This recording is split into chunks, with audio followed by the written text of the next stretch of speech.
Hi, welcome to Beyond the Fundamentals. We're going to do another question and answer video here. And the question this time is, my pastor is a Calvinist. What do I do about it? How do I confront a Calvinist pastor? That's what we're going to talk about in this video. Thanks to everybody who supports the channel. We could not do this without you. I think you know as well as I do. What we do here is not like anything else. We're not copying anybody. This is unique content. It's even unique for anti-Calvinist content. So this is not easy to generate, and it takes time, space, resources to do this, and it would not be possible without people like you who want to see content like this to continue being created. So thanks to everybody who supports. If you would like to do so, the details are in the description below for how you can also support this channel so that you can keep seeing content like this. All right. So today we're talking about my pastor is a Calvinist. What do I do? What do I do? My pastor is a Calvinist.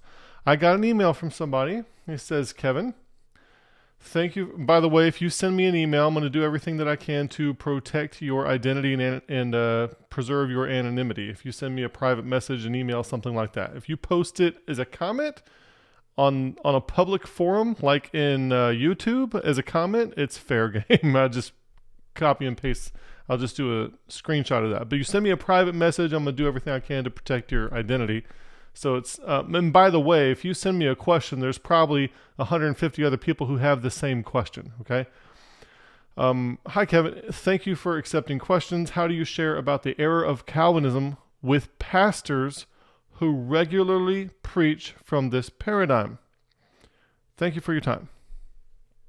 Well, this could be a lot of things, okay? I'll tell you this, too. If you're going to a church that is Presbyterian, that's what they do. It's at least honest. If you're going to a Baptist church that says, like, Sovereign Grace Baptist Church or such and such Baptist Church, Reformed, something like that, they're telling you that they're Calvinists. So I disagree with Calvinism, but I really don't have a problem with overt Calvinism.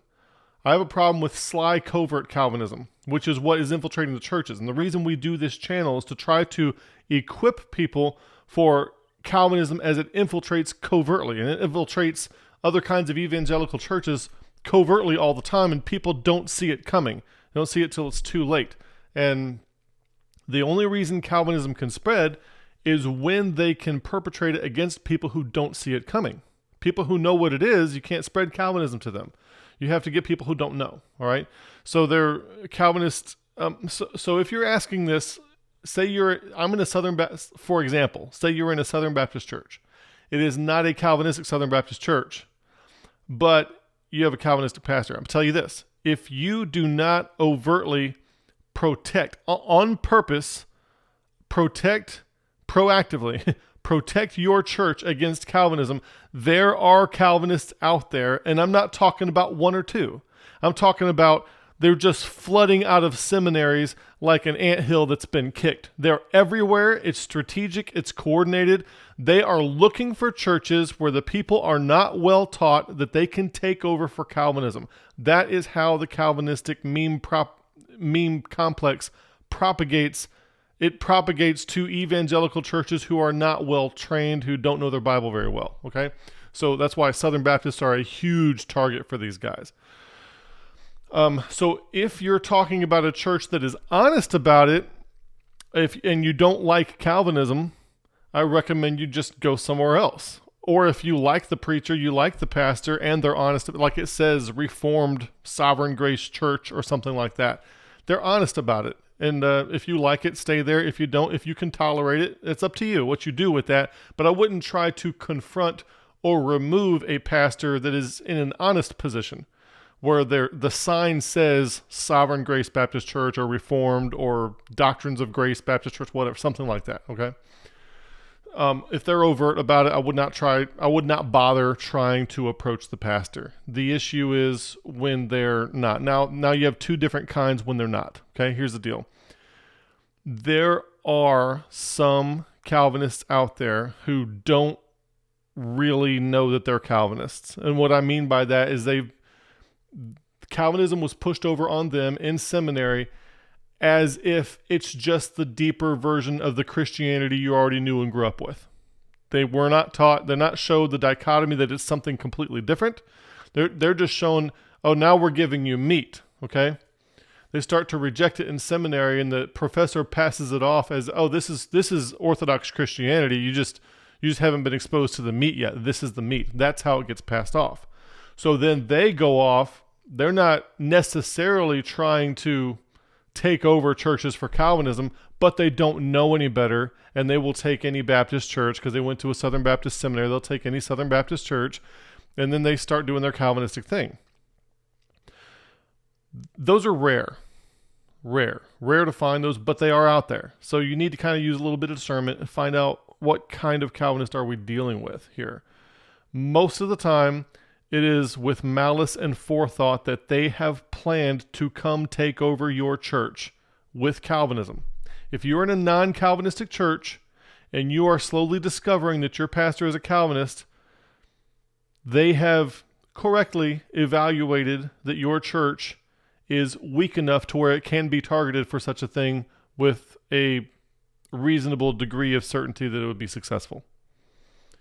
Otherwise, they wouldn't be there, because that's what they're trying to do. So as I go forward from here, I'm going to presume that we're dealing with stealth Calvinists. In my video on what is a Calvinist, we talked about stealth Calvinism. And I've seen this. You think I'm joking. You think it's a conspiracy theorist. And I'm like, no. I had a pastor, and this is a case in point, but I had a pastor in Alabama who told me. I got a job as a youth minister there because I was told that it was a more conservative church. Now, people who are stupid and don't know anything, they think conservatism and they think Calvinism is conservatism. And instead of saying Calvinist, they say conservative, like old traditional. Compared to us, it's old and traditional, but it's not the thing.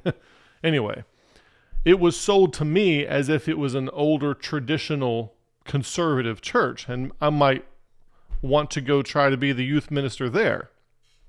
Well, that pastor, combined with some professors that I had that were Calvinistic, kind of all worked together and pretty much convinced me to become a Calvinist. And I became a Calvinist for about a year, a little more than a year. And so, give or take, I can't remember exactly. So he told me his 5-year plan. He's like, people don't like these doctrines. They reject them. So you have to, he told me he's got a 5-year plan. I'm going to break the church in. This is how a wise pastor does it. You have to gently lead your people into the meat. And they think, they're trying to disguise deception as meat, and it's not. It's not. Nothing propositional is meat, for the most part.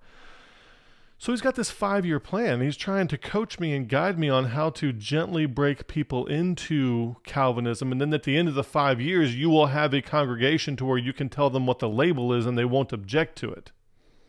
He's like, over the 5 years, your congregation is going. So this is overt and planned. Now, when I was in Texas, I got to see the network in action. I got to see a system of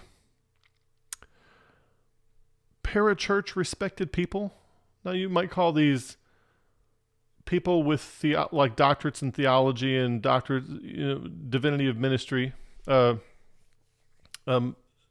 of divinity is what I meant to say, who might be a chaplain, or, there's different people in the religious network in and around Southern Baptist churches, and I saw them coordinating, and I was at a church where I was not trying to touch the Calvinist issue because I thought anyway, I should have done better. But I was the interim pastor of a church, but I got to see firsthand how this little network worked together for when they finally picked their pastor.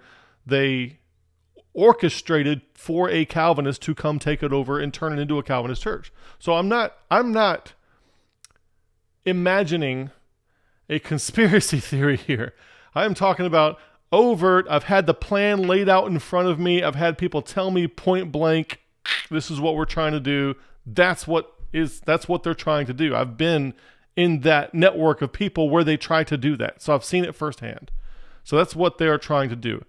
If you are out there, you're an evangelical church and you are not a Calvinistic church, you are targeted. It's just a matter of time before one of them tries to get and come and take over and infiltrate, become your pastor. And so I almost want to have a ministry where we find churches that are looking for a pastor, and we go spend time with them, no cost to them. So this is kind of had to be like a missionary ministry or something like that, to where it could be afforded, but at no cost to them. Just kind of consult with them and tell them what kind of questions they want to be sure that they ask, and maybe participate in the vetting process, because these guys are sly. They are slick. They are sly. They actually know how to take on a pastor search committee who asks them if they're Calvinist, and they will lie to your face about it because they justify it. Well, I'm not really following John Calvin. I'm just following Jesus and the deeper meat of things, and I'm a Reformed theologian. So they'll justify ways to deny it. So that's why we have to, the prevention is key. So stealth Calvinism is on the rise. It's on the fly. It's been going for a while. This really bothers me. So by far, prevention is the best strategy. If you already get a Calvinist in place, I hear a lot of stories about stealth Calvinism. I hear slightly fewer stories about people trying to do something about it, and I hardly hear any stories about this being successfully dealt with. Okay? So by far, prevention is the best strategy. You definitely want to prevent a Calvinist from having a position in your church to start with. I made an entire video on this, how to do this. Watch this video. This is called Do This Now, Calvinist Infiltration Prevention Resolution. Go watch that video. And this, I wish I could have a ministry where I just went to all the churches that are looking for a pastor, and everyone on the search committee is required to watch that video. Something like that. Okay. Just have a little, like an intel gathering group of people where we're constantly scouring classified ads and finding churches who are looking for their pastor, and then we go out and equip them to actually get a pastor that they want and not be deceived into stealth Calvinism. So if you're going to approach your stealth Calvinist pastor, if you're going to do that, there are a few things you want to bear in mind. And I apologize if this font's a little small. So how do you share... This is his question. How do you share about the error of Calvinism with pastors who regularly preach from this paradigm? All right. It's kind of difficult to choose what order to do these things in, but I want to ask you a few questions first. What's your goal? Do you want him to stop preaching Calvinism? Do you want him to stop being a Calvinist? Okay? Because I'll tell if a person is a Calvinist, or they have recently been a Calvinist, they are greatly affected by the pollution in the information ecology to the point where they cannot see Scripture clearly. Even if they renounce Calvinism and they're genuinely honest about it, they really do, then they still are in no shape whatsoever to handle the Word of God correctly, and they need to be removed. So if they're a Calvinist at all and that's a no-go, there is only one solution. They got to go. Or you got to go. Something like that. So you got to figure out what you're willing to do about it. Okay? If you don't mind hearing it and you want to deal with it, and what I mean by deal with it is just tolerate it. Let's change this. Tolerate. By the way, if you want I guess I can put these slides on Etsy if people want them. There's not a whole lot of slides here, but I can still put them on Etsy if people want to use them. And you can use this in your church as well. So I'll probably do that. And the link to get them on Etsy will be in the description below. So you can tolerate it, or you can go for removal or resignation.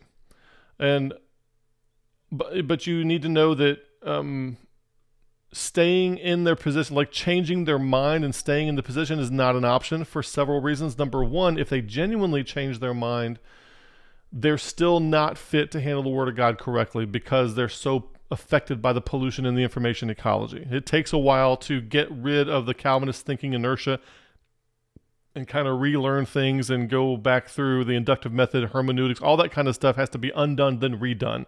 They're in no shape to be a pastor. All right. So changing their mind should not let you think, okay, they can stay. That's a problem too. The second reason that's a problem is because I'm guessing that a majority of them will lie about it. And the reason I'm guessing that is because a lot of people write into me that their pastors do lie about it. They go through these sob stories. Oh, please forgive me. I should have been a Calvinist. Just a few months later, they're back at it again. They're a bunch of lying, wicked dogs who will lie to your face because it's not about, it's for filthy lucre. It's about the position. It's about their intent. They think you're stupid. That's what they think you're stupid, and they can word things cleverly enough. And that's the thing about Calvinism. It's so sly and clever and word games and all this stuff to try to dance around. That's why they call it, that's why we have that slide there, tiptoeing through the tulips. That's exactly what's going on. They are tiptoeing through the tulips. And they're clever. So they will lie about changing their mind if they think that they will be able to patch things up by doing that. And then they'll just delay their conversion attempts. They'll kind of back off it for a while and then come back on strong later. All right, so changing their mind and staying is not an option. Now the question is, what are you willing to do about it? Are you willing to see it through to where this needs to, now I'll tell you this is a trend happening in evangelical churches and it needs to be stopped.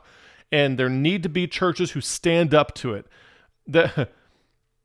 It would be great if the Calvinists who have this plan, they see these evangelical churches, especially Southern Baptist churches, as these little weak, defenseless churches who will never see it coming and will never know what happened to them. And the problem with that is that they're right. They're absolutely right. People have no idea that this is going on, and they don't know until it's too late. And this needs to be stopped. And it would be great if the people who are planning these takeovers and participating in them would start to think twice. Because look, hey, 100 churches in Louisiana, for example, have identified stealth Calvinist pastors and gotten rid of them. And there's a movement against stealth Calvinist pastors. That would be great. But what has to happen is every church has to do something about it.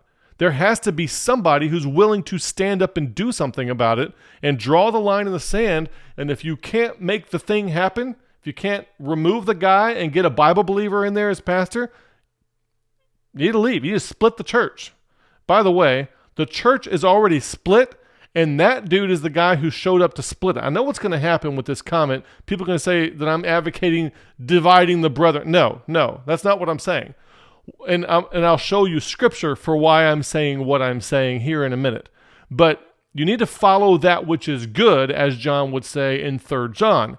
You need to not follow that which is bad. So how many others share your concern?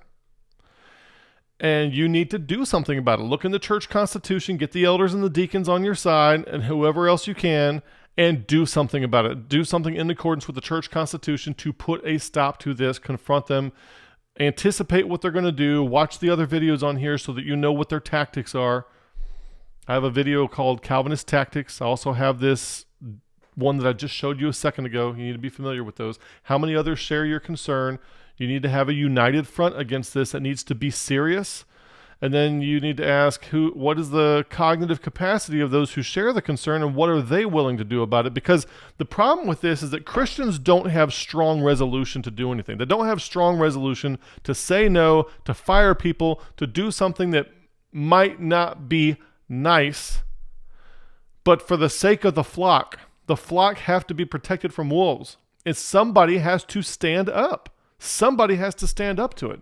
So you need some people in the church who have some resolve, who are willing to do something about it. Now, under what conditions did the pastor come to position, okay? Is it a stealth thing? If it's stealth, it is wicked. He needs to go. That's the only answer. You need to do whatever you can to get the stealth Calvinist out. In every single situation, no exceptions. That's what needs to happen. And by the way, if you want my help in doing that, I will gladly do everything that I can to help you. I will speak to whoever you want me to speak to. I will come to your church. I will come to a meeting. I will meet with the elders at McDonald's. Whatever I could possibly do that might help your attempt to stand up against stealth Calvinism, I will do everything that I can to help you with that. So if you're in that situation, hit me up. Let's work together. Let's do something to put an end to this. Are they honest? Okay. So let's say they took the position and they come into the pulpit committee and the church isn't Calvin. And this happens a lot. The church isn't Calvinistic, but the pastor will be like, look, I don't know if you guys are Calvinistic or not, but I'm a 5-point Calvinist. Somebody's going to take that out of context. That'll be funny. They'll say, I'm a 5-point Calvinist, and I believe in the doctrines of grace, and that's I have to preach to my convictions. Is that going to be a problem here? You know, and then they'll have a little, well, what do you think the gospel is? Well, oh, we're okay with that. You know, that kind of thing. The pulpit committee, if they had it explained to them more thoroughly, they would probably reject it. But if that conversation took place, I don't know how much you can do, because at least he was honest. He comes in and he tells you what he is. Now, the stupidity level of the people who, you know, find him and vote for him and recommend him and all this kind of stuff, I don't know what you can, that's really where the work needs to be done for that kind of thing. And you have to do some prevention on that kind of thing.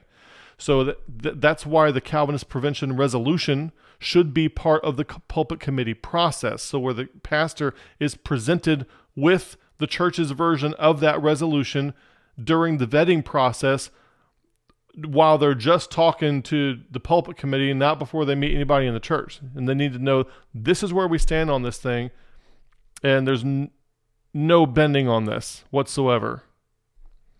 And then the preparedness of the pulpit committee, how ready are they? Now, if we're talking about pulpit committee, we're talking about prevention, okay? And you're asking me, you already have a Calvinist pastor, so it's a little bit different. Now, this honey or vinegar thing, and I'm going to talk about that in a few minutes, is there are, if you hear me talk in this video, you might think that I'm just like, I'm a hammer, I think everything's a nail, you got to pound them out. But no, there's a strategy to this, okay? And this can be done in a very loving way, and it should be done in a very loving way. And somebody who is honest, for example, if I don't know, if I was at a church where it was really important to them that they all preach and promote something that I could not in a good conscience do, I would recognize that it was not best for me to be there. And a good person, whether they're Calvinist or not, would also do the same thing. Oh, you guys do not like or want Calvinism. So instead of trying to beat around the bush and play their little word games and be all sly and slick and smooth and dodgy and like trying to nail Jello to the wall, they would just acknowledge it. And maybe they would say this, look, I recognize you're not Calvin. And maybe you can give them some time, you know, like, look, we don't want a Calvinist pastor. And we also know that you make your living doing this. So we're not going to kick you out right now, but you have 6 months, something like that. So find a way to do it. But I'm going to talk more about the approach in a minute. As you're talking to them, they need to understand that their characterization of non-Calvinists is not accurate. If they're a Calvinist, they think non-Calvinists are like they were before they became Calvinist. They think that they're biblically ignorant, they don't know any scripture, that they think certain things about free will and predestination and all this kind of stuff, which are basically pre-Calvinism, the pollution of the information ecology that occurs to people in their pre-Calvinist state. They think people think that way. And they think people reject Calvinism for emotional reasons, and then for reasons like it's not fair, or because they have an opinion about free will, something like that. But they need to know that your stance is not reactionary. It's not based on emotional distaste. It's not based on pride. It's not based on fairness or free will. It is based on scriptural authority and sound exegesis. They need to know that. And so in a couple of slides, we're gonna talk through that to where you should not actually mention the Calvinism to them, but when you approach them on how the passages themselves were handled by him behind the pulpit. Take issue with that, not an ism. And we'll talk more about that in a minute. Now, it is remotely possible that they are just ignorant and not malicious. They could actually think that Calvinism is the deeper version of Christianity, and that's what all Christians should be led and taught into. That's what they would think. So you need to use your discernment to try to figure out if you're dealing with a stealth guy or with an honest guy or with an ignorant guy. All right? So it's stealth, honest, or ignorant. If he's honest and he admitted it to the pulpit committee, then it's the church's fault that he's there, and they should have vetted him out. If he's stealth, he's wicked. If he's ignorant, maybe he can be dealt with. So one of those three things.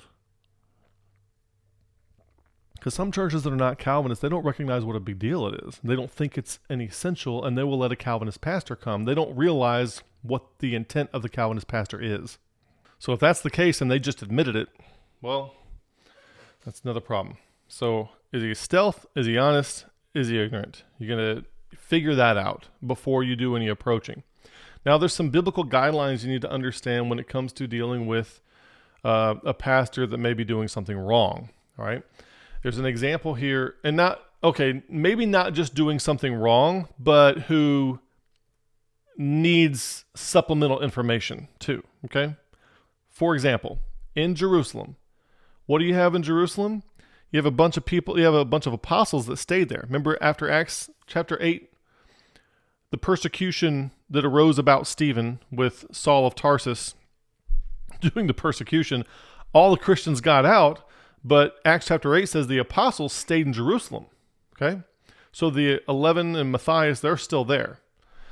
And so when Paul gets his revelation that, hey, now we can go evangelize the Gentiles, because they're not doing that in Acts chapter 8 yet. Look at Acts chapter 11, verse 19. They're just going to Jews only. So when Paul comes along with additional supplemental information, look at how he does it. He goes to Jerusalem with Barnabas, and he takes Titus also, and he went up by revelation. I don't like that. He went up by revelation and communicated unto them that gospel which I preach among the Gentiles, the stuff that Christ revealed to him. Okay? But look at what he says here. But privately to them which are of reputation. All right? Now what that means, if you have supplemental information to give somebody who has a reputation or a position or something like that, you go privately. You go one-on-one, just you and them, at their house, your house, coffee shop, something like that. There's nobody there to witness it. You're not there to call them out. You don't do it in front of the Sunday school class or after church in front of everyone. Just stuff like that, not in the middle of a business meeting. Don't make it confrontational, okay? If you make it confrontational, they're going to get defensive, and then they're going to do something stupid when they're defensive, and then everything from there on out, they're going to have to double down on that stupid thing they did, on that defensive thing they did, just to save face, because that's how humans are. That's not distinctive of Calvinists. Anybody will do that. If you call them out in public, they're going to get defensive, and they're going to try to defend themselves. Now you have a contentious battle going on. So try to avoid that if you can. Try to make it not a confrontation, but just approaching things to have a discussion.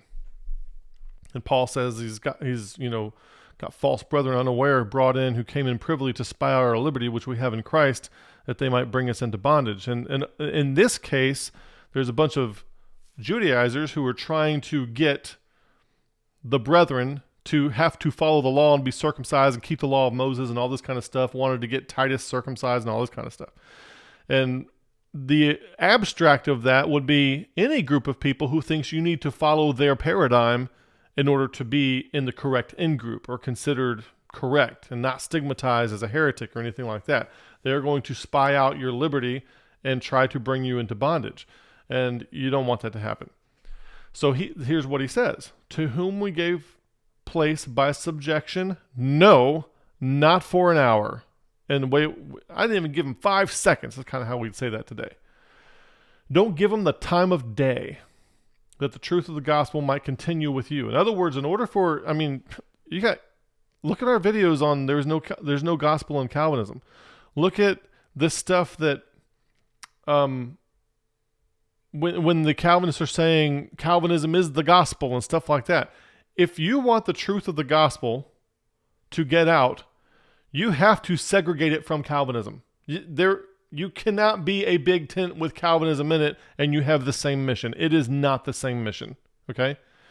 There has to be clear lines of demarcation there.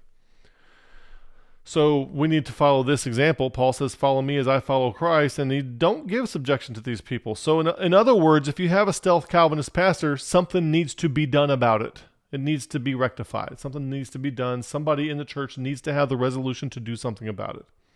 Now look how they deal with somebody who desires to have the preeminence over in 3 John chapter 9. 3 John only has one chapter. Starting in verse 9. I wrote into the church, this is John the Apostle talking here. And this is bizarre. No matter what I was doing, what kind of group I had, if I had an apostle that wanted to come visit me, they would be the new boss. You're an apostle, man. It's your show. By all means, please come. Help us out here. But Diotrephes, who loveth to have the preeminence, he wants to be the big dog. He wants to be in charge. It's more about the position and being in charge. The filthy lucre thing that comes in is another way to word that kind of thing. It's about the position, the in-group status, the in-group ranking, being at the top, climbing the top of the hill. Diotrephes, who loveth to have the preeminence among them, receiveth us not. Okay? Wherefore, if I come, I will remember his deeds which he doeth, prating against us with malicious words, and not content wherewith, now prating against us, prating against an apostle who walked and talked with Jesus Christ during his earthly ministry. Prating against us with malicious words, and not content therewith, neither doth he himself receive the brethren, and forbiddeth them that would, and casteth them out of the church. Now, you know how Calvinists are always talking, we practice church discipline. We kick people out. No kidding. It's because you desire to have the preeminence. And now there is a place for church discipline, but the way they are glorifying it is like Diotrephes. But look what he says. Follow not that which is evil, but that which is good. He that doeth good is of God, but he that doeth evil hath not seen God. Pull that on a John 3:3 Calvinist, okay? Now look what he says. Demetrius hath a good report of all men and of the truth itself. So in other words, maybe Diotrephes is teaching the truth, but administratively he's corrupt. But this other guy, Demetrius, he's administratively good and doctrinally good. He's got a good report of all men and of the truth. And we also bear record, and that our record is true. What he says, follow not that which is evil, but follow that which is good. Then he gives him a recommendation, Demetrius. Not Diotrephes, but Demetrius. What's he doing there? John the Apostle is directing a church split. Leave Diotrephes and follow Demetrius. Go with that guy. He's the good one. Don't be under Diotrephes anymore. Don't follow him. Don't follow that which is evil. Follow that which is good. So I'm not in favor of church splits or dividing the brethren or anything like that. But when a stealth Calvinist has come in, they have already caused the division. It's just that it's stealth. What you're doing is you are bringing it to the surface. And for the sake of stopping the trend and for the sake of the people there, you need to identify the falsehood, isolate it, put it in quarantine, and figure out a way to carry on where you can pursue the truth without that falsehood still affecting you, without that pollution of the information ecology getting on you, because it gets on you and you can't get it off. It's hard to get off, okay? It's hard to clean it off. So that's how John says to deal with people who cause the preeminence. So if you can't get rid of Diotrephes, go find a Demetrius. That's Apostle John, not me. 1 Peter 1:5-6, Peter says, the elders which are among you I exhort, who am also an elder, and a witness of the sufferings of Christ, a partaker of the glory that shall be revealed. Feed the flock of God which is among you, taking the oversight thereof, not by constraint, but willingly, not for filthy lucre, but of a ready mind. Now, a Calvinist who's doing the stealth takeover, they're there for filthy lucre. And not like they're going to get rich necessarily from being in the ministry, but they're there for the position and status and the control. And that's what they're addicted to. That's what their needs are. All right. And the paradigm is one of the ways that paradigm an in-group whose normative features are propositional is how he establishes his needs as having a ranking status in an in-group that is propositionally regulated. Neither is being lords over God's heritage, but being in samples to the flock. Now, I know of a lot of churches who they're upset with the pastor and he got it coming from all sides, but the pastor won't step down. He just, that control. Now, the advice that I always got in the ministry, which I think is good advice, is that if the church if you perceive that less than 90% of them are in favor of you, go ahead and don't take the vote. Say you're being voted in as pastor, and if you don't get at least a 90% vote, don't take the church. And if a vote of confidence comes up and you don't get at least a 90% vote, it's time to think twice about things, okay? So somebody who wants control. And I'm not saying that if there's a vote of confidence against you and you're a good pastor that just give up and I'm not saying that either, okay? Because maybe there is a time to stay and fight. Maybe a church split is inevitable, but you have to be the person that does the right thing in that scenario, which it's hard to do. It's hard to go fight the dragon without getting burned and without getting soot on you, without getting hurt. It's hard to do that. And when it happens, most people are not going to come out of that innocent. Almost nobody will. But it has to be done. And you have to realize that you're going to get your hands dirty. You get your feet wet, you're going to get your hands dirty. And it's not going to go well, and you're not going to behave perfectly, and nobody is, but it's got to be done. And you got to realize that. And somebody's got to stand up and do it. Somebody's got to take the hit. And hopefully you can do it with a unified front. Take the hit, bear the brunt of the hit together. Be clothed with humility. It goes on there. Now let's look at an email that I got from somebody. I'm trying to double check this to make sure they don't have any identifying information in it. This person has sent me several emails, and they've been dealing with this issue for a while. And recently, they went and confronted their pastor. And this is just excerpts from the email to let you know the thread, the commonality, and see if you can relate to any of this. Those of you who have stealth Calvinist pastors out there. I can't say it's a female because she refers to her husband over here, although it is 2021, and I'm, can't be too sure about that. But anyway, it's a female. I confronted our pastor. It went about like I thought it would. He had a deacon in there that was on the search committee for him to be pastor. The deacon has a son that is a pastor that is a Calvinist.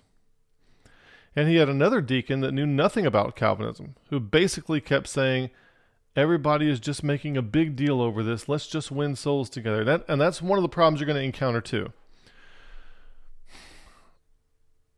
I had a mentor in the military say to me one time, work through everything, no matter how difficult it is. Don't leave anything undone. Work through everything. Don't leave anything out. Especially the difficult stuff. Work through it all. And it's real tempting to encounter a difficulty and avoid it and just don't wish it away. That's what he said. He said, don't wish anything away, work through everything. And that's what people do. When a difficult situation pops up, people just want to wish it away. And that is probably the strongest urge in most of the people. They just want to wish it away, just want to act like it isn't a deal. And the problem is, okay, let's just win souls together. What are you winning them to? And when winning souls takes place, what's really happening a lot of the times is people are being propositionally persuaded about a certain set of semantic statements being true. Being true. That's really all that's happening. And is there any real conversion? Are they a new creature? A lot of times, no, especially if it's dealing with Calvinism. Especially if you're dealing, if a Calvinist thinks Calvinism is the gospel, what else can that possibly mean but that those who aren't Calvinists don't have the gospel? And if they're wrong, if Calvinists are wrong about that, then they're believing a false gospel. And you want to just go win souls together? To what? What are you winning them to? How, if they think Calvinism is the gospel, how can they be joined hand in hand with people who don't think the gospel's true? And if you don't think Calvinism is the gospel, how can you be joined hand in hand with people who think Calvinism is the gospel, which makes it a false gospel and falls under the criteria of Galatians 1, 6 through 9? How can you do that? So it's like, it'd be like, let's just go win people to Jesus Christ, Well, who's Jesus? He's my house cat. Okay, let's just do it. That's fine. Okay. That's how ridiculous it is. That's how ridiculous. So he's wishing it away. That's what he's doing here. Let's just go win. And it sounds pious. It sounds like the right thing to do. All right. It's not though. We could talk about the priorities of what a church is for, but the priorities of a church are to please Jesus Christ, edify the brethren, win the lost. And most people have that in reverse order. And winning the lost becomes the excuse. It becomes the cover story for doing a lot of precarious things in churches. Okay? You can tuck away a lot of division, a lot of false doctrine, a lot of bad methodology and rock and roll music and all kinds of stuff just by, saying, oh, we got to win the lost.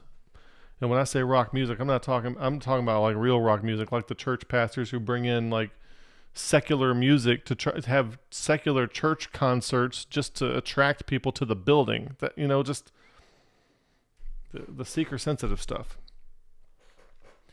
So you're going to have people who just want to wish things away. And you can't, anyway, I think I got plenty of videos on this. So that's not an option. And you can't have people that are thinking that way. He denied again being a Calvinist. Now notice that. Now, to give you a little history, this person has sent me some recordings of their pastor before. This person is definitely a Calvinist. Definitely a Calvinist with a capital C is I think what I told him is the feedback before. So, but he's denying it. Y'all ever had that issue? You think, oh, this guy's a pastor, I'm going to go talk to him. And they try to wiggle out of it. They try to word it in such a way. Well, I lean reformed. I believe in the doctrines of grace. They try to do everything but dissociate themselves from that label. And by the way, the video that we have on Calvinist infiltration prevention resolution, it deals with all the different peripherals that they're going to try to escape out of the label Calvinist, and it gets them on all of the stuff. Okay? So that's why I made that thing, to help with that issue. And it's designed, and it's still on the website. You can go to the homepage of the website and download your version of the resolution, adopt it and modify it for your church, and vote it in. Okay? And then ultimately you need to get added into the Constitution or the bylaws or something like that too. So he said, so he denied being a Calvinist. When I asked him if he was Reformed, he said, it depends on what you mean by Reformed. Anybody who talks like that should not even be wearing the label Christian, okay? That is some sly, duplicitous, deceptive way of handling things. Let your yea be yea and your nay be nay. Speak plainly, with great plainness of speech. These guys are always dancing around the semantics, okay? So he has justified reasons to deny the semantics of Calvinist labels, you see? But he's a Calvinist. He's everything you would expect from a Calvinist. So maybe instead of asking them if they're a Calvinist, we find other ways to deal with it, like ask them how they interpret certain passages. And now we'll talk more about that in a minute. He said, you want to put me in a box. They just acted like I was extreme in fighting something that has gone on for too many years and caused too many problems. By the way, that's what they try to do too. They're going to try to gaslight you. They're going to act like you are the problem. You need to be ready for that. And that's why it helps to have some people in your corner when you go do this. Like, no, I'm not the problem. All right? But you need to know that's coming. You're the problem for being divisive and for fighting and for causing strife and for being confrontational. You just don't have the fruit of the Spirit, do you? You can't just tolerate and love the brethren, can you? Yeah. You're the problem. It's gaslighting is what that is. He just denied being a Calvinist, didn't want to be put in a box. Okay? And so they're going to do that. And my heart goes out to this person because it's hard. they think about how to be sly about these things, and they are deceitful liars. And to encounter somebody who's such a deceitful liar and realize they got all these tactics built up to semantically evade specific labels, even though they are the thing you have in mind, it's difficult to know exactly how to word things. So you got to be wise as serpent and harmless as a dove. And you got to find out how to probe with questions without dealing with the labels. And we'll talk about that in a couple seconds. But this stealth Calvinism here. This guy is definitely a Calvinist and just straight up lying about it. He said he was not trying to take over the church. My husband and another deacon said to me today that he already has. Some people just see him totally taking over the church and believe that soon the congregation won't have a vote on anything. That sound familiar? Diotrephes love it to have the preeminence. Okay? That's what they do. There are a lot of Calvinists coming in too. So there's some growth happening, but it's Calvinists coming. I feel like he is so hard to pin down. I notice she is so hard, a lot of O's there. I mean, it's like, and that's exactly right. They're just like nailing Jello to the wall, and they're evasive and slippery and slimy and slick and deceptive, and they got all kinds of ways to word things and play little word games with you, and they're like narcissistic, and they will gaslight you and make you feel like you're the one going crazy. That's how the game is played. And they have anticipated the opposition that you are mounting because they're planning to take over. They know not everybody's going to like it. And they have to, among their toolkit of how to stand their ground is deception techniques. And that's why. So I just wanted to let you know how it went. I'm still there and praying. Okay. So this person is trying to do something about it. That's great. There need to be a lot of people doing something about it. This is from another guy, another person. It says, Kevin, about a year ago, and this, by the way, this email came in yesterday. This email came in today. And that's kind of how this goes. I get these pretty regularly, questions like this. Kevin, about a year ago, I asked for your help in dealing with a covert Calvinist pastor. Now, notice the trend there. Covert Calvinist. Why would you want to be covert about the set of propositions that you affirm? Why would you want to do that? Okay? And the deal is they don't want to do that except for a short period of time. Their little 5-year plan or however long their particular plan is. I knew one guy that waited 14 years before he became overt with it, okay?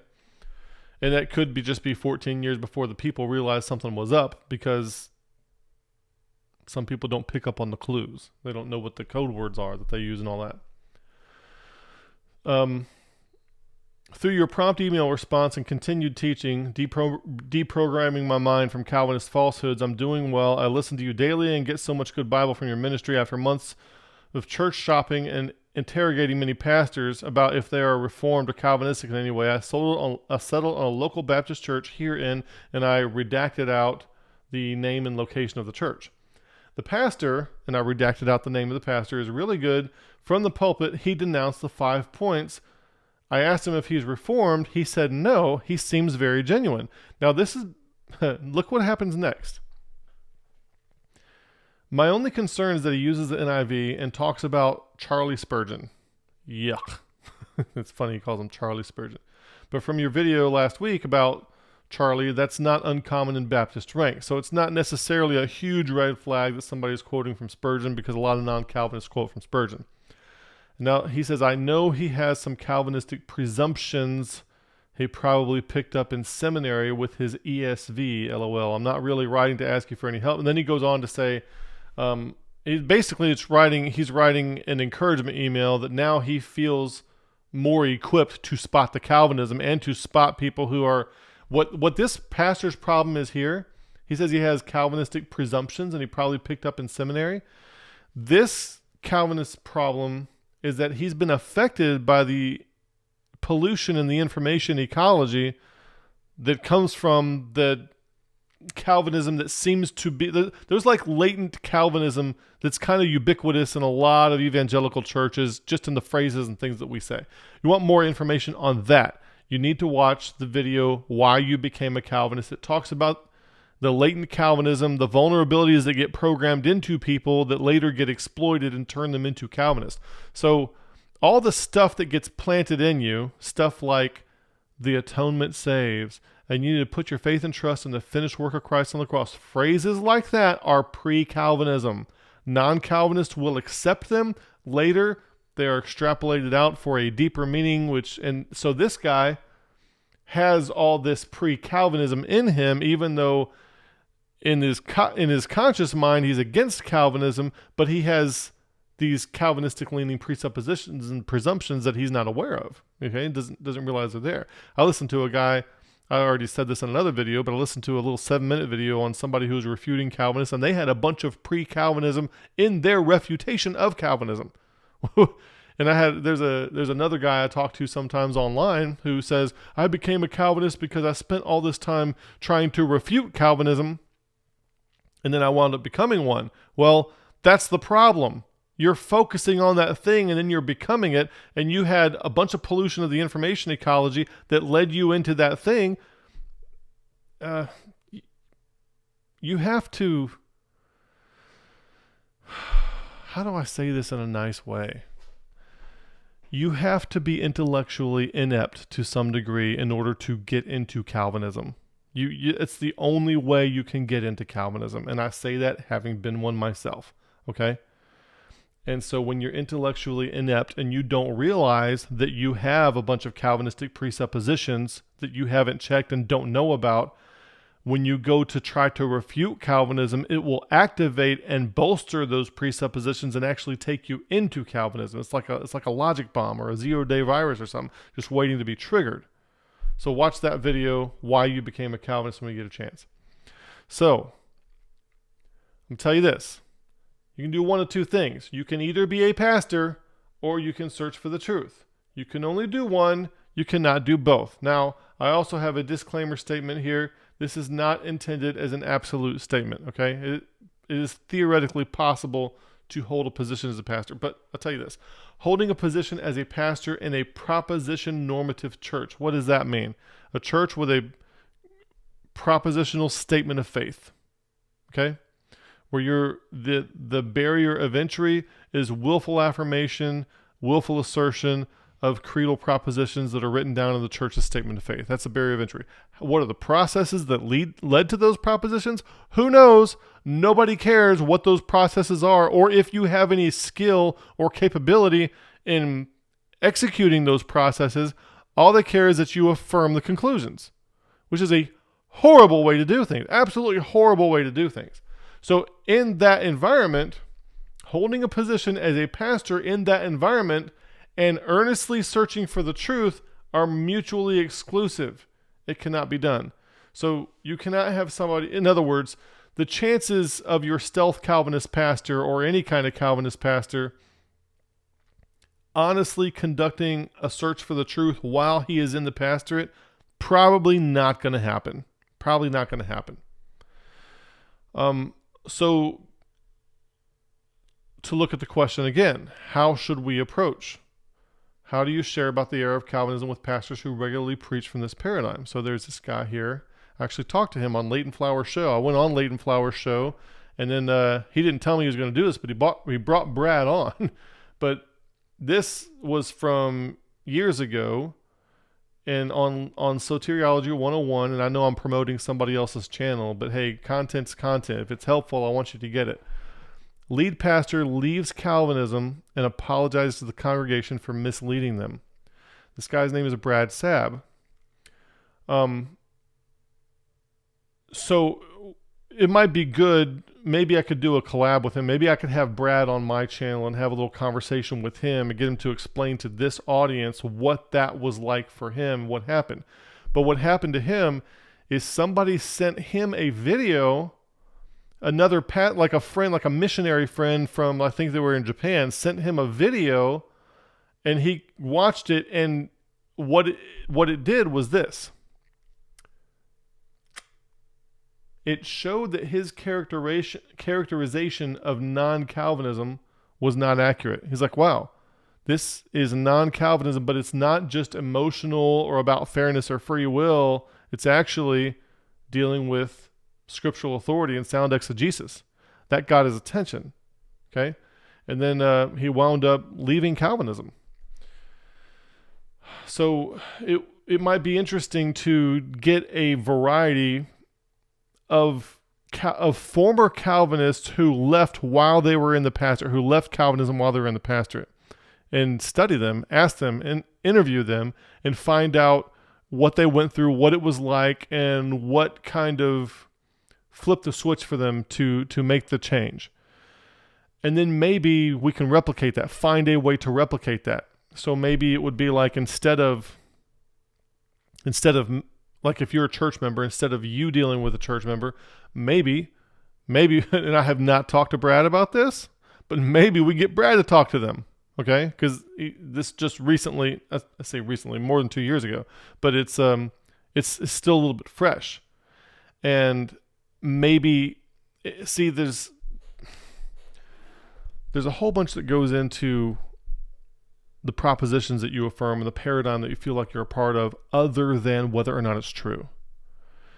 And there's relationship, there's narrative, there's stories, things like that. You need to think about those and employing those in a strategic fashion, depending on what your goal is. If you're genuinely trying to get your pastor to reconsider the Calvinism, you need to think about these kinds of strategies and what it would take. What's it going to take to actually get this guy to think?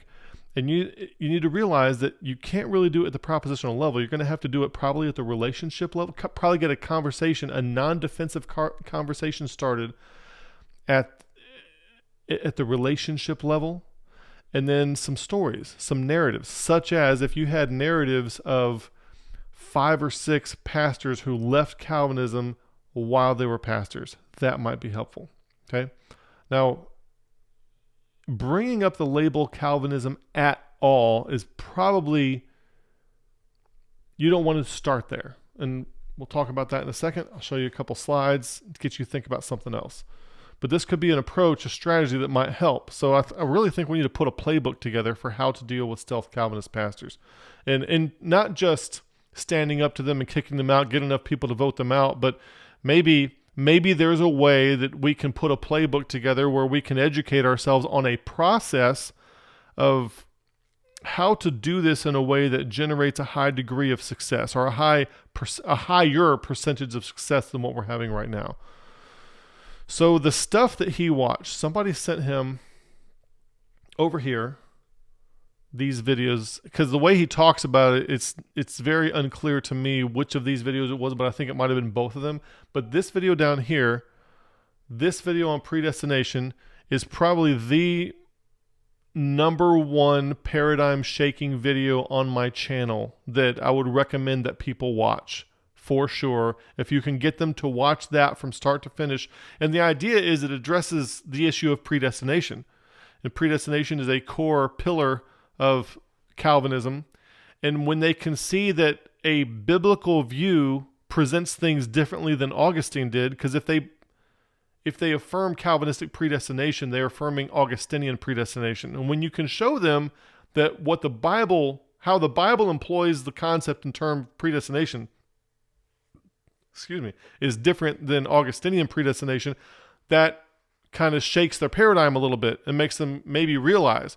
So maybe for example, you wouldn't want to make it about Calvinism as a whole, but make it about one little thing, like about just the issue of predestination, for example, you see?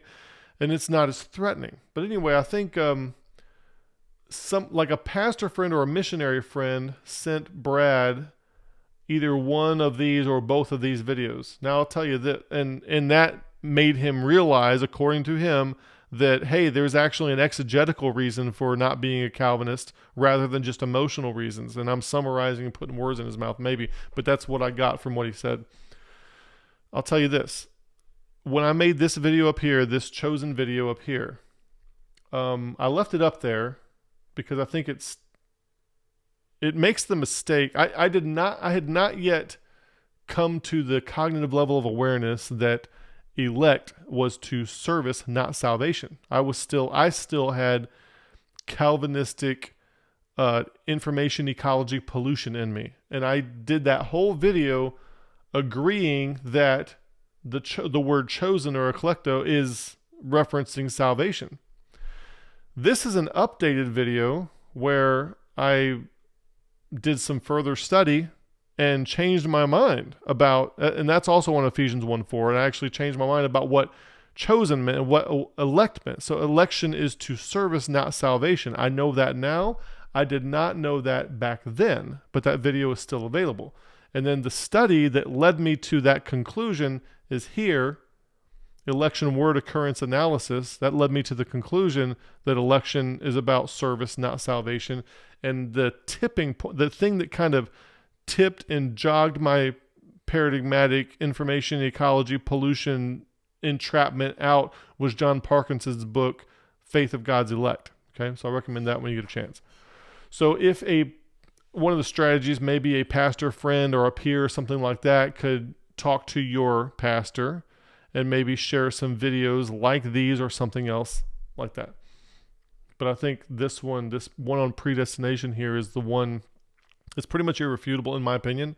I haven't had any Calvinists come back with any kind of exegetical negation to what I'm putting out there. Right? I know there's videos against it, but calling it I think one guy, Bible thumping wingnut, said it was a golden spray painted turd or something like that. That's not a refutation. Okay. So I'm unaware of a sound refutation of the content presented in that video. People don't like my approach, but they can suck an egg. All right. So then other videos now to prepare you, why you became a Calvinist. By the way, you should probably be familiar with this content too.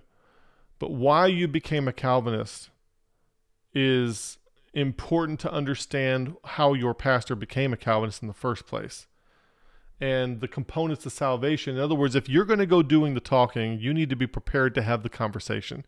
So you need to understand some things. Now, every video that I do, over 150 videos on Calvinism on this channel, every video that I do is because I think that there's something that Christians who are dealing with Calvinism need to know, and I don't know of anywhere else that it's being said like how I'm planning to say it in every single video. So I would not take the time to put out a video if I didn't think there was something pressing and distinctive that needed to be said in that video. Okay, so that's why I put them out. So when people ask me, why are you against Calvinism? I'm like, wow, I made 150 videos on this. How do I wrap this up? But that's what they're all there for. Okay, and it's try to do the deep dive on consolidating all this stuff. And I know it's a lot of content, but I would think that consuming it is probably easier than compiling it and putting it together. So I hope that's a help, is why I try to do that. And what I'm trying to say is that I don't want to scare you off and be daunting and say that you need to master all the material I've put out on my channel before you can go have a conversation on Calvinism. I'm not trying to say that, but it is there to help you. That's what it's there for. It's there to help you have those conversations, to be equipped to, if it breaks out into a debate, which hopefully it doesn't, but if it does, you can kind of know what you're talking about and what you're dealing with too.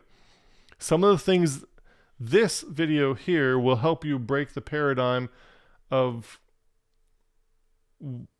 it shows some distinctive things that are neither Calvinistic nor Arminian that I have observed in Scripture, okay? So those are worth looking at, and those can also be attention getters when you're dealing with a Calvinist pastor. Like, oh, I never saw that before. I never considered that before. If you can get them to start thinking that way. And then, of course, if you're not, most Calvinist pastors, especially in the Southern Baptist realm, they only see Calvinism and Arminianism. They don't know that there's something else besides Calvinism and Arminianism. So when they hear that you're against Calvinism, they automatically think you're an Arminian. So you need to be familiar with, it helps to be familiar with the fact that Arminianism is basically Calvinism light. It is not the opposite of Calvinism by far.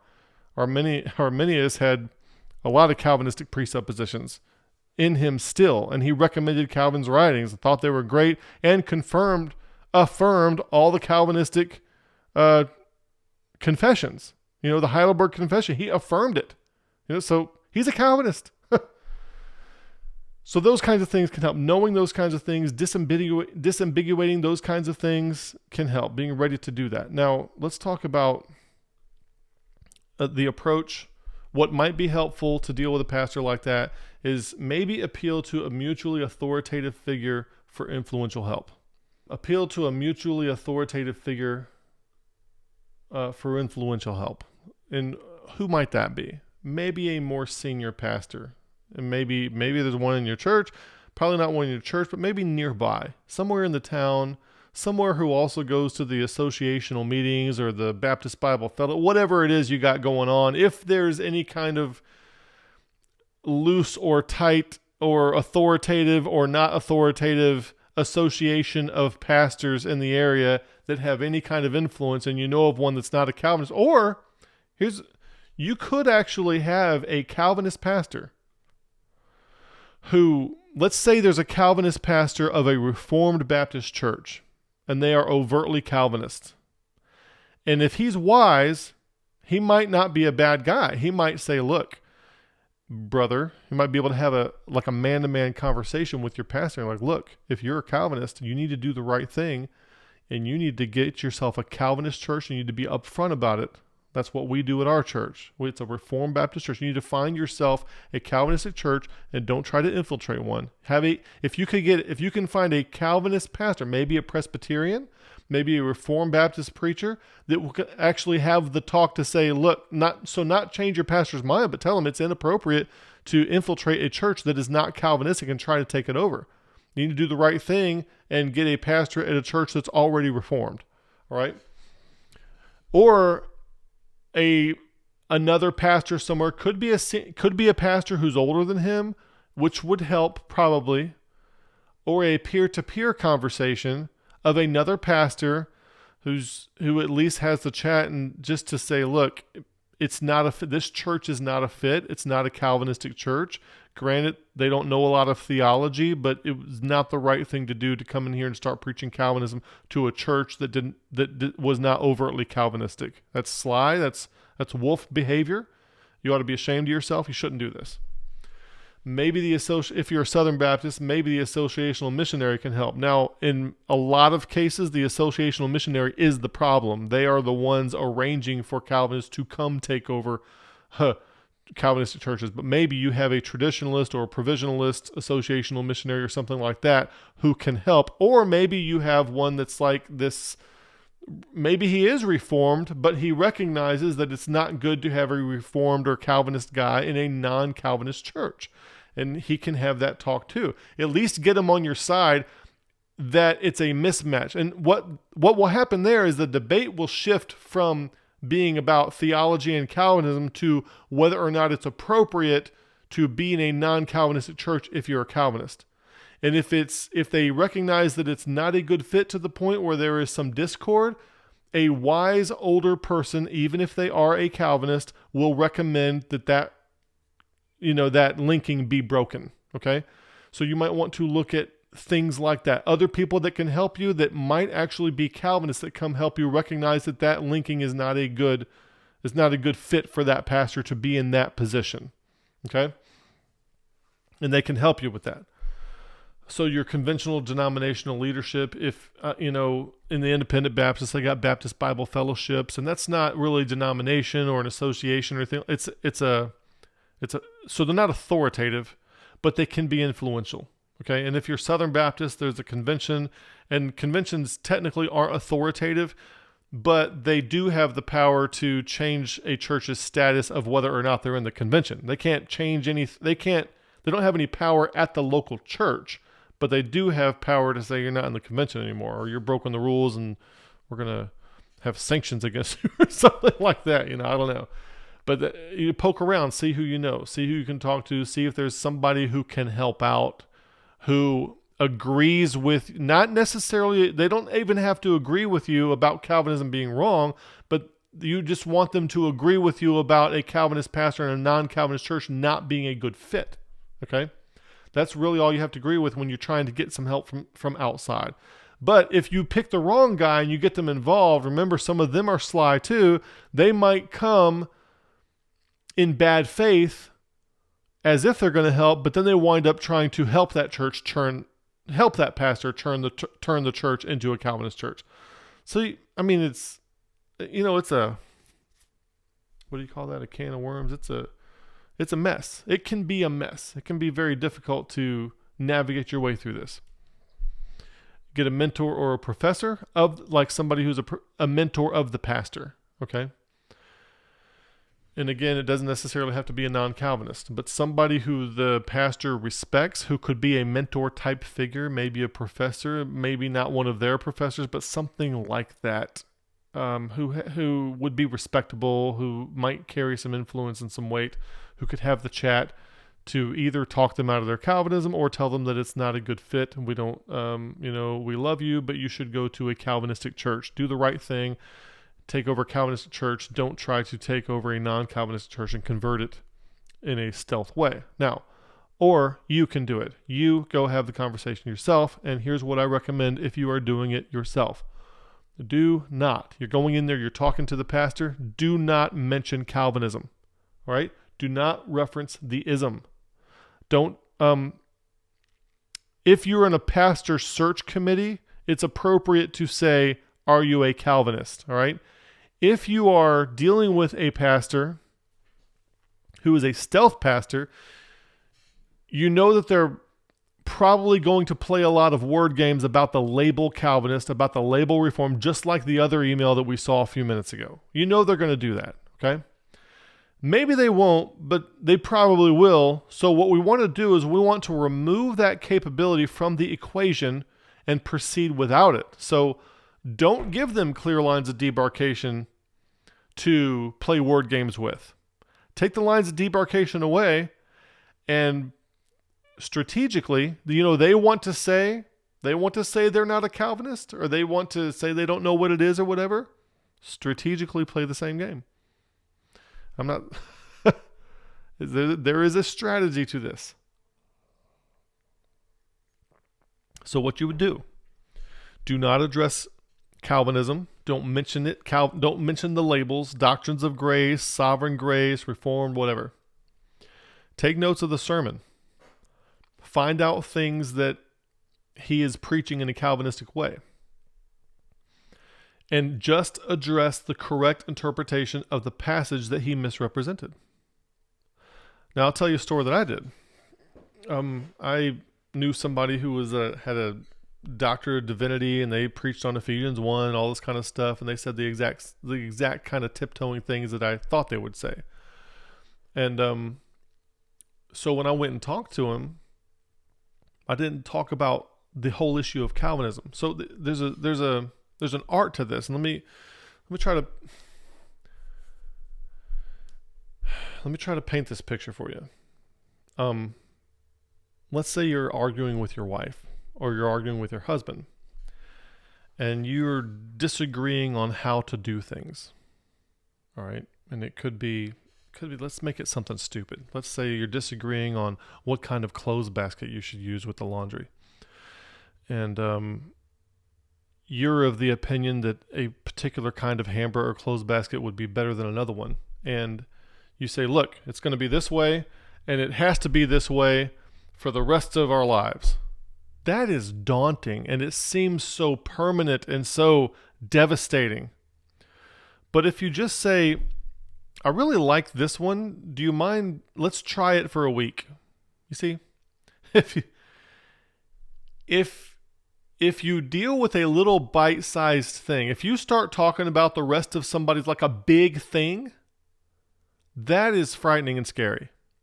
And it causes you to kind of go in a head spin, like, oh my goodness, this is really impactful in ways that I can't possibly predict. But if you start talking about little tiny things, that's not so bad. And then have given out to it, okay? So instead of dealing with the whole ism of Calvinism, see, people identify with Calvinism. They identify with their paradigm at an emotional level. And when you start talking about Calvinism and they have identified with it, they go in defensive mode. And then their little strategies of word games and stuff like that start to turn on, right? And you're never going to pin them down at that point. And I know I wish I would have had this to say to some of the people that have been emailing me heretofore, okay? But they're going to see. So it feels like when somebody's emotionally identified to a paradigm and you start to talk about the paradigm in a disapproving way, they are going to get defensive in the same way that a mammal would get defensive when threatened by a predator. And they start to go into the limbic system. They come out of the prefrontal cortex and they stop making a whole lot of sense. All right. So we don't want to do that. We don't want to trigger that. But we do want to address the issue. So let's say the pastor preaches on Ephesians 1. Okay. So what you do is you take notes on that, get a copy of the recording offline or however your church delivers the recordings if they have them, or record it yourself, but be upfront about it. Hey, do you mind if I record? Don't advocate being sneaky and sly with people, but get a recording. Make sure you're very clear about what was said, and then go for a discussion on that. I'm not here to talk about Calvinism or anything like that. Hey, your sermon on Ephesians 1, I noticed this, but here's what I saw. What do you think about this? What do you think about this? What do you think about this? And just may have a discussion about the passage, okay? And you can, if you're trying to figure out whether he's a Calvinist, you can get all the information you need from a discussion of the passage. So then they're preaching on Romans 9. Go have a conversation about how he exegeted the passage and also explain what you think the proper exegesis of the passage would be and show why and show the process. And after you show your process, ask him for his process. Or before you show your process, ask him for his process. What's your interpretive process? And make it just specific about the one little thing of the passage. And play dumb. They want to play dumb like they don't know what Calvinism is. They want to deny being a Calvinist. Are you Reformed? Well, it depends what you mean by Reform. You play dumb too.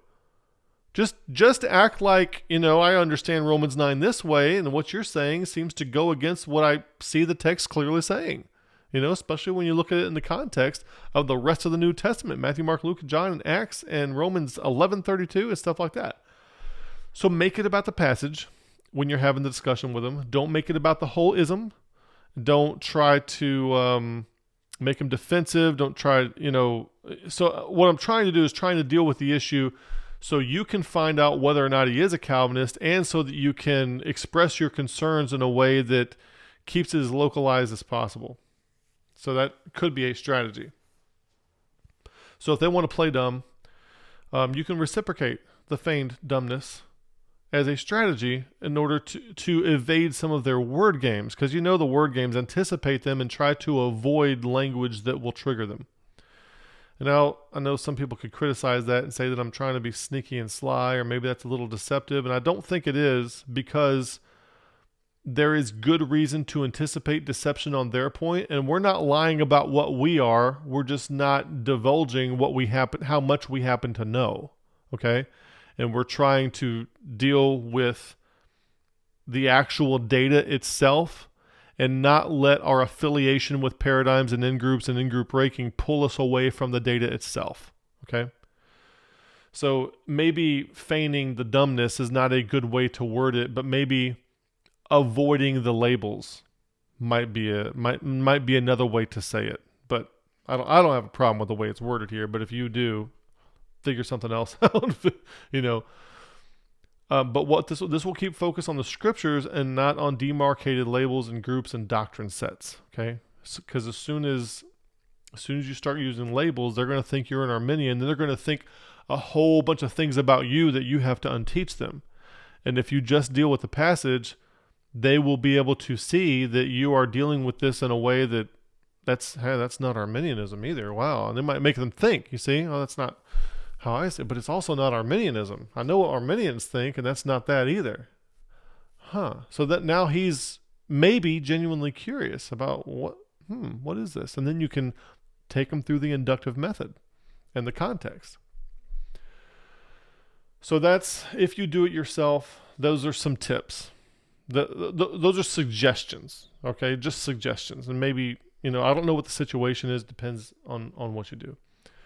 But I think we definitely need to start a trend of stealth Calvinists being identified, caught, rejected, and prevented. And this needs to be marked off their list as a viable propagation model. In other words, they need to be second guessing. Oh, wow, stealth Calvinists are being caught. There's a trend of them being caught. It's not being successful anymore. People are on to us.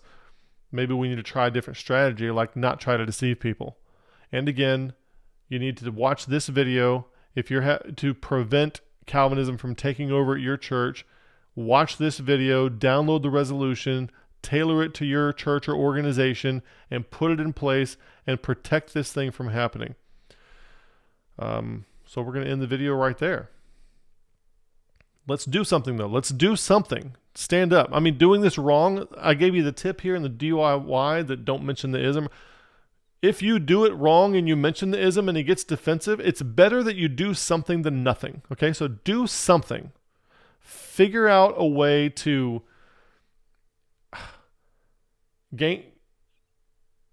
assess the posture and the resolution strength of other people who are having the same problem, and get together and do something about this. This has to be stopped. The transformation that is possible in the Word of God is stultified by Calvinism.